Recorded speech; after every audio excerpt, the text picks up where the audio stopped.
नमस्कार, मैं हूं कौशल सेठ और आप देख रहे हैं न्यूज लीडर। वक्त हो चुका है आज के न्यूज बुलेटिन का। इस बुलेटिन में आपके लिए क्या है खास, कौन कौन सी अहम खबरें हैं, आइए आपको दिखाते हैं। इस बुलेटिन में आपको दिखाएंगे नोएडा से आई भीषण आग की तस्वीरें। नोएडा में 2 जगहों पर अग्निकांड हुए हैं।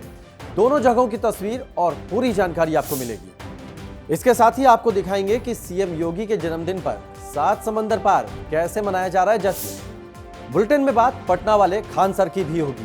कोचिंग फायरिंग विवाद में अब खुद खान सर ही फंसते हुए नजर आ रहे हैं। साथ ही आपको बताएंगे उस खुशखबरी के बारे में जो भारत और अमेरिका के बीच होने वाली ट्रेड डील को लेकर आई है। लेकिन सबसे पहले देखते हैं तस्वीरें नोएडा से। नोएडा में आज 2 जगहों पर आग का कहर देखने को मिला है। नोएडा के सेक्टर 75 में एक अपार्टमेंट के फ्लैट में आग लग गई। वहीं दूसरी तरफ नोएडा के सेक्टर 52 में एक इमारत में आग लगी। इस इमारत में नीचे रेस्टोरेंट चलाया जा रहा था और ऊपर पीजी चल रहा था और भीषण आग लग गई, जिसके बाद सूचना पर फायर ब्रिगेड पहुंची। आग बुझाने की कोशिश की गई, हड़कंप मच गया। इसी बीच पंजाब के मोहाली से एक बड़ी खबर आ रही है, वो आपको बता दें। मोहाली में एक युवती की बेरहमी से हत्या कर दी गई है। दफ्तर में चाकू से गोद कर युवती को मारा गया है। एक तरफा प्यार में युवती की जान ली गई है, ये जानकारी सामने आ रही है। वारदात के बाद आरोपी ने खुदकुशी की कोशिश भी की है। तो बहुत बड़ी खबर पंजाब के मोहाली से, जहां एक युवती की बेरहमी से हत्या कर दी गई। दफ्तर में चाकू से गोद कर उसकी हत्या कर दी गई। हालांकि इसकी वजह जो सामने आ रही है वो एक तरफा प्यार है, जिसमें युवती की हत्या कर दी और खुद भी आरोपी ने खुदकुशी की कोशिश की। और अब आपको दिखाते हैं सीएम योगी के जन्मदिन पर कैसे जश्न मनाया जा रहा है। जश्न सिर्फ लखनऊ में नहीं, यूपी के कई जिलों में मन रहा है। और तो और दुनिया भर में फैले योगी के फैंस भी जश्न मना रहे हैं। एक तस्वीर फ्रांस की राजधानी पेरिस से भी आई है। पेरिस में सीएम योगी के जन्मदिन का जश्न खास अंदाज में मनाया गया। एफिल टावर के सामने केक काटा गया। ढोल नगाड़ों पर सीएम योगी के समर्थक थिरकते हुए नजर आए। और अब बात यूपी के गाजियाबाद की करते हैं। गाजियाबाद के खोड़ा इलाके में सुरक्षा बढ़ा दी गई है। दरअसल ऐसा क्यों किया गया है? आज शुक्रवार है और जुमे की नमाज है और इसी को देखते हुए गाजियाबाद के खोड़ा में सुरक्षा व्यवस्था चुस्त कर दी गई है। खोड़ा में पिछले दिनों हिंदू युवक सूर्या की हत्या हुई थी। इसी केस के आरोपी असद का एनकाउंटर पुलिस कर चुकी है। एनकाउंटर में असद ढेर हो गया था और इसी खोड़ा में अवैध निर्माण के खिलाफ एक्शन जारी है। कुछ अवैध मदरसों को भी सील किया गया है और आज चूंकि शुक्रवार है, जुमा है, तो यहां पर सुरक्षा व्यवस्था कड़ी कर दी गई है। और अब आपको खबर दिखाते हैं गाजीपुर एनकाउंटर के बाद मचे बवाल की। गाजीपुर में कमलेश बिंद के एनकाउंटर पर हिंसा भड़क गई। पुलिस पर 400 लोगों की भीड़ ने पथराव कर दिया।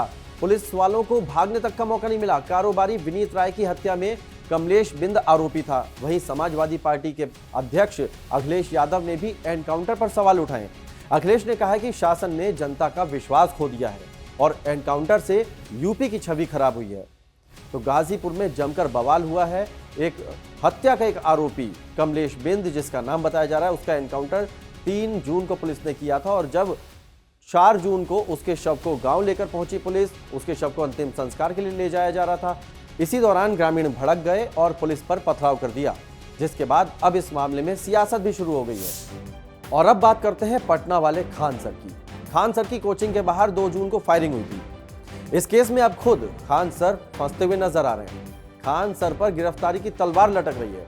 आखिर खान सर की गिरफ्तारी की ये नौबत आ क्यों गई? क्या है इस केस का नया अपडेट, इस रिपोर्ट में देखिए।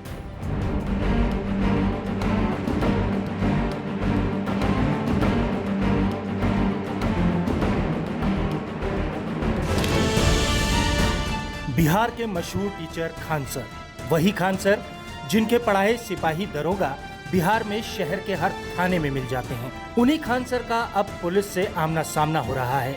वो मुश्किलों में घिरते हुए नजर आ रहे हैं और अब ऐसा कहा जा रहा है कि पटना की पुलिस खान सर के खिलाफ बड़ा एक्शन ले सकती है। उनकी गिरफ्तारी भी संभव है। हालांकि पुलिस ने अभी तक खान सर की गिरफ्तारी से जुड़ा कोई भी आधिकारिक बयान जारी नहीं किया है। वहीं अगर इस केस में अब तक के एक्शन की बात करें तो फायरिंग मामले में पुलिस ने खान सर की कोचिंग में काम कर रहे 2 गार्डों को गिरफ्तार किया है। उन्हें पटना के बेऊर जेल भेजा गया है। इन गार्डों की गिरफ्तारी फायरिंग केस के ही एक वीडियो के वायरल होने के बाद हुई थी। उस वीडियो में खान सर की कोचिंग के ही 2 गार्ड कथित तौर पर फायरिंग करते हुए दिखाई दे रहे हैं। इससे पहले ज्ञान बिंदु कोचिंग के डायरेक्टर रोशन आनंद की भी गिरफ्तारी हुई थी। खान सर और उनके स्टाफ की ओर से पुलिस में रोशन आनंद के खिलाफ एफआईआर की गई थी। रोशन आनंद को इस घटना का साजिशकर्ता बताया गया था, जिसके बाद पुलिस ने रोशन आनंद को अरेस्ट किया। हालांकि फायरिंग का एक वीडियो वायरल हुआ और उसके बाद भी अब खुद खान सर इस केस में फंसते हुए नजर आ रहे हैं। ज्ञान बिंदु के डायरेक्टर ने खान सर पर बड़े आरोप लगाए हैं। रोशन आनंद का आरोप है कि हमारे खिलाफ साजिश हो रही है। रोशन का आरोप ये भी है कि खान सर ज्ञान बिंदु को बर्बाद करने की साजिश कर रहे हैं। ज्ञान बिंदु और हमारे खिलाफ साजिश है। ज्ञान बिंदु और हमारे खिलाफ साजिश है। पुलिस में जो बिहार पुलिस में जो शानदार रिजल्ट हुआ है उसी का साजिश है। हमको फंसाया जा रहा है। किसान कोल्ड स्टोर के मालिक और खान सर जो है दोनों मिल करके जो है ज्ञान बिंदु को बर्बाद करने का पूरा प्रयास कर रहा है। लेकिन सत्यमेव जयते, हमेशा सत्य की जीत। और इन्हीं आरोपों और फायरिंग के वीडियो वायरल होने के बाद अब खान सर की मुश्किलें बढ़ गई हैं। साथ ही खुद खान सर अपने ही बयानों में उलझते हुए दिख रहे हैं। मंगलवार की रात उन्होंने सबसे पहले अपने इंस्टीट्यूट पर फायरिंग का दावा किया और बाद में उससे पलट गए। अब ये साफ है कि फायरिंग उनके ही गार्डों ने की थी। इस वीडियो के सामने आने के बाद खान सर पर कई तरह के सवाल उठ रहे हैं। सवाल ये है कि आखिर खान सर ने फायरिंग की झूठी अफवाह क्यों फैलाई। खान सर ने ये क्यों कहा कि उनके सामने 8-10 राउंड फायरिंग हुई है। क्या खान सर इस पूरे मामले को गंभीर बनाना चाहते थे? अगर खान सर ये नहीं कहते कि फायरिंग हुई है तो शायद घटना की इतनी चर्चा होती ही नहीं। क्या खान सर ने ये बात इसलिए कही कि वो चर्चा में बने रह सकें? सवाल ये भी कि खान सर ने अपने गार्ड की तरफ से फायरिंग की बात आखिर क्यों छुपाई। सवाल ये भी कि गार्ड को फायरिंग के लिए आखिर किसने कहा। साथ ही साथ एक सवाल और है जिसका जवाब खान सर को देना होगा, और वो ये कि कार्रवाई से बचने के लिए खान सर ने पटना पुलिस की तारीफ क्यों की थी। आपको याद हो तो फायरिंग की घटना के बाद खान सर मीडिया के सामने आए थे और उन्होंने पटना पुलिस की कार्रवाई की तारीफ भी की थी, और अब उनका यही बयान उनके लिए मुसीबत बनता दिख रहा है। वहीं अब बिहार के अन्य टीचर्स ने भी खान सर को घेरना शुरू कर दिया है। तो ये बिल्कुल, अगर ये लोग इसी तरह से रह गया, इसी तरह की लोग की मनमौजी चलती रही, खरीद बिक्री चलता रहा, तो आने वाली पीढ़ी का संस्कार खराब हो जाएगा। वहीं खान सर की कोचिंग के बाहर फायरिंग की घटना पर बिहार सरकार के मंत्री रामकृपाल यादव ने भी प्रतिक्रिया दी है। उन्होंने कहा है कि कोचिंग संस्थानों में ऐसा होना बिल्कुल भी ठीक नहीं है। जो कुछ भी हुआ है उससे बच्चों को मैसेज ठीक नहीं जा रहा है। ये जो आसान वातावरण हुआ है कोचिंग, ये उचित नहीं है। बच्चों में इसका संदेश ठीक नहीं जा रहा है। वो पढ़ाने का विद्या मंदिर है, वो लाठी मंदिर नहीं ना है, पिस्तौल मंदिर। सरकार इन सब चीज़ों को, प्रशासन देख रही है। कानून को जो तोड़ेगा उसके खिलाफ सख्त कार्रवाई होगा। वहीं बिहार सरकार के शिक्षा मंत्री मिथिलेश तिवारी ने भी कहा कि खान सर पर बड़ा एक्शन हो सकता है। देखिए, सरकार को बदनाम करने का यह जो काम हुआ है, इसको लेकर के पुलिस गंभीर है और पटना जिला प्रशासन इन पे कड़ी कार्रवाई करने जा रही है। और यदि अगर ये षड्यंत्र होगा सरकार को बदनाम करने का, तो उन पर बहुत भारी पड़ेगा। और इसीलिए हमने ऐलान किया है कि कोचिंग के लिए भी हम नियमावली बनाने जा रहे हैं और बहुत जल्दी बनाने जा रहे हैं, और इन सब लोगों को एक कानून के दायरे में लाएंगे। अब देखना यही है कि पुलिस की जांच किन बिंदुओं पर आगे बढ़ती है, और नजरें खान सर पर भी हैं कि अब वो आगे क्या कहते हैं।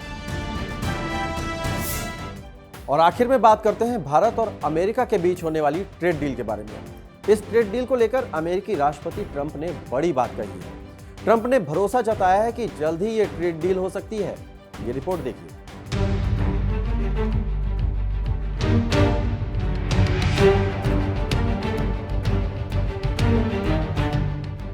भारत और अमेरिका के बीच ट्रेड डील को लेकर पिछले कई दिनों से लगातार चर्चा हो रही थी।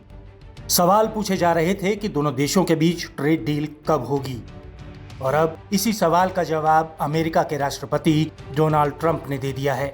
ट्रंप ने कह दिया है कि भारत और अमेरिका के बीच जल्द ही एक अच्छा व्यापार समझौता हो सकता है। उन्होंने भरोसा जताया है कि दोनों देशों के बीच चल रही बातचीत सही दिशा में आगे बढ़ रही है और जल्द ही सकारात्मक नतीजा सामने आ सकता है। अमेरिकी राष्ट्रपति डोनाल्ड ट्रंप ने कहा कि पहले भारत और अमेरिका के व्यापारिक रिश्तों में काफी असंतुलन था। उनके मुताबिक भारत अमेरिकी सामानों पर भारी टैक्स लगाता था, जिससे अमेरिका को नुकसान होता था। लेकिन अब हालात बदल चुके हैं और अमेरिका को पहले के मुकाबले ज्यादा फायदा मिल रहा है। ट्रंप ने कहा कि उन्हें पूरा विश्वास है कि दोनों देश आखिरकार किसी न किसी समझौते तक जरूर पहुंचेंगे। उन्होंने पीएम मोदी की जमकर तारीफ भी की और उन्हें अपना अच्छा दोस्त बताया। ट्रंप ने कहा कि पीएम मोदी के साथ उनके रिश्ते बहुत अच्छे हैं और यही अच्छे संबंध व्यापार समझौतों को आगे बढ़ाने में मदद कर सकते हैं। व्हाइट हाउस में पत्रकारों से बातचीत के दौरान ट्रंप ने कहा कि भारत और अमेरिका के रिश्ते काफी मजबूत हैं और दोनों देशों के बीच व्यापार बढ़ाने की पूरी कोशिशें की जा रही हैं। उन्होंने उम्मीद जताई कि चल रही बातचीत जल्द किसी ठोस नतीजे तक पहुंचेगी। ट्रंप का ये बयान ऐसे वक्त में आया है जब भारत और अमेरिका व्यापार से जुड़े कई मुद्दों पर लगातार बातचीत कर रहे हैं। हाल ही में 1 जून से 4 जून तक नई दिल्ली में दोनों देशों के बीच 4 दिन तक व्यापार वार्ता चली, जिसमें कई अहम मुद्दों पर चर्चा भी हुई। बातचीत के बाद दोनों देशों ने इसे सकारात्मक और सार्थक बताया। ऐसा भी कहा जा रहा है कि दोनों देशों के बीच एक बड़े बायलैटरल ट्रेड डील पर भी काम जारी है। वहीं दूसरी ओर भारत में अमेरिका के राजदूत सर्जियो गौर ने भी संकेत दिए हैं कि दोनों देशों के बीच ट्रेड डील को लेकर बातचीत अब अंतिम चरण में पहुंच चुकी है। उनके मुताबिक समझौते के ज्यादातर मुद्दों पर सहमति बन चुकी है और केवल कुछ छोटे मुद्दों को सुलझाना बाकी रह गया है। यानी कुल मिलाकर अब तस्वीर साफ है। दिल्ली और वॉशिंगटन के बीच डील की गाड़ी अब मंजिल के काफी करीब पहुंच चुकी है। तो आज के लिए इतना ही। बाकी देश और दुनिया की तमाम बड़ी खबरों के लिए देखते रहिए न्यूज़ लीडर। शुक्रिया।